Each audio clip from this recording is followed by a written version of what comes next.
Hello, hello, hello, and Merry Christmas. Welcome to day 25 of my holiday celebration with Happy Mermaid Yarn. We are at the end of our Advent, guys. I hope that you are having a wonderful, wonderful Christmas day. It is only Christmas Eve while I'm recording this, and I think we're about ready. Right now, our biggest crisis is I discovered that we have run out of toilet paper. And so we're trying to figure out how to remedy this situation until Monday when we can get to the stores. And in case you don't know, we kind of live in the middle of nowhere. So this really sort of is an emergency. But I think we'll be able to solve it. We'll figure something out. I also wanted to take a moment and just say thank you so much for joining me all month with this super awesome yarn advent. I've loved having you all here. Thank you to Courtney and Heather for providing us with such a cool yarn advent. Definitely look in my notes below and go check them out. This is the kind of thing, though, that if they do it next year, they do pre-orders quite early in the year. This was something that I had to sign up for in June of the year in order to get it for my December Advent season. And having said all of that, if you have enjoyed these videos, please consider liking and subscribing to my channel, and definitely share any of the content that you've enjoyed with other potential viewers. I would really, really appreciate it.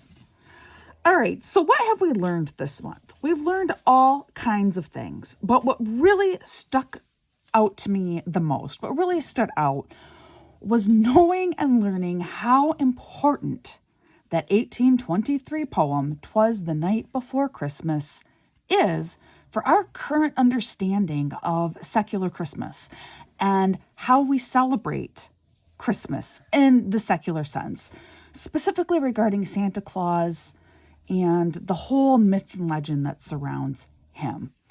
And so I felt like an appropriate way to end our Advent would be to do a reading of that poem. I don't know the last time that you have actually listened to the poem in its entirety. For me, it had been a little while, actually, when I was rereading it last night. And it's very, very interesting reading it now, given all of the history that I have learned this month about this poem and about Santa Claus and about reindeer and about Santa and his elves. So, if you would like, sit back and enjoy as I read "'Twas the Night Before Christmas," or originally known as A Visit from St. Nicholas.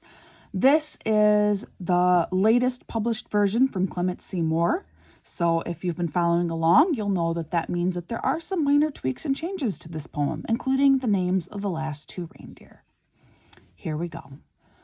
"'Twas the night before Christmas, and all through the house not a creature was stirring, not even a mouse. The stockings were hung by the chimney with care, in hopes that St. Nicholas soon would be there. The children were nestled all snug in their beds, while visions of sugar plums danced in their heads. And Mamma in her kerchief, and I in my cap, had just settled down for a long winter's nap. When out on the lawn there arose such a clatter, I sprang from my bed to see what was the matter. Away to the window I flew like a flash, tore open the shutters, and threw up the sash. The moon on the breast of the new fallen snow gave the luster of midday to objects below. When what to my wondering eyes should appear but a miniature sleigh and 8 tiny reindeer. With a little old driver so lively and quick, I knew in a moment it must be St. Nick.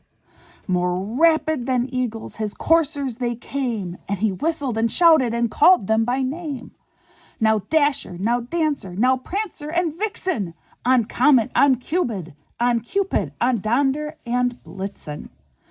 To the top of the porch, to the top of the wall, now dash away, dash away, dash away all. As dry leaves that before the wild hurricane fly, when they meet with an obstacle, mount to the sky. So up to the housetop the coursers they flew, with the sleigh full of toys and St. Nicholas too. And then in a twinkling, I heard on the roof the prancing and pawing of each little hoof. As I drew in my hand and was turning around, down the chimney St. Nicholas came with a bound. He was dressed all in fur from his head to his foot, and his clothes were all tarnished with ashes and soot. A bundle of toys he flung on his back, and he looked like a peddler just opening his pack. His eyes, how they twinkled, his dimples, how merry. His cheeks were like roses, his nose like a cherry. His droll little mouth was drawn up like a bow, and the beard of his chin was as white as the snow. The stump of a pipe he held tight in his teeth, and the smoke it encircled his head like a wreath. He had a broad face and a little round belly that shook when he laughed like a bowl full of jelly. He was chubby and plump, a right jolly old elf, and I laughed when I saw him in spite of myself. A wink of his eye and a twist of his head soon gave me to know I had nothing to dread. He spoke not a word, but went straight to his work and filled all the stockings, then turned with a jerk. He lay his finger aside of his nose, and giving a nod, up the chimney he rose. He sprang to his sleigh, to his team gave a whistle, and away they all flew like the down of a thistle. But I heard him exclaim, ere he drove out of sight, "Happy Christmas to all, and to all a good night." It's a fun, cute poem. I can see why it gained the popularity it did. And it's interesting when you put it into its historical context and think about today, where Santa Claus is not a tiny miniature on a tiny miniature sleigh, but the connection that it did make between elves with Christmas and the importance there. The fact that today the idea of a pipe is now completely removed from images of Santa Claus, and for good reason. We now know how atrocious smoking is, and we certainly do not want to embolden that image of Santa anymore. So, fun poem, and really kind of neat and interesting now that we know more about the rest of the story. All right, let's do our final unboxing. Let's open our final bag. Day 25, Christmas Day, of our Happy Mermaid Yarn Advent Calendar.